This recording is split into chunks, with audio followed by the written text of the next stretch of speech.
विद्यार्थ्यांना योगाद्वारे शारीरिक आणि मानसिक तंदुरुस्तीचा अनुभव मिळावा यासाठी दरवर्षीप्रमाणे कोहिनूर टेक्निकल इन्स्टिट्यूट सोलापूर शाखेत योग दिन मोठ्या उत्साहात साजरा केला।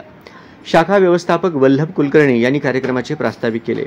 या कार्यक्रमासाठी प्रमुख पाहुणे म्हणून सौ स्मिता देशपांडे मॅडम योग शिक्षिका यांनी सर्वांना योग दिनाचे महत्त्व सांगून मन, शरीर आणि बुद्धी यांचा संयोग तसेच योगासनाचे विविध प्रकार याबद्दल माहिती दिली।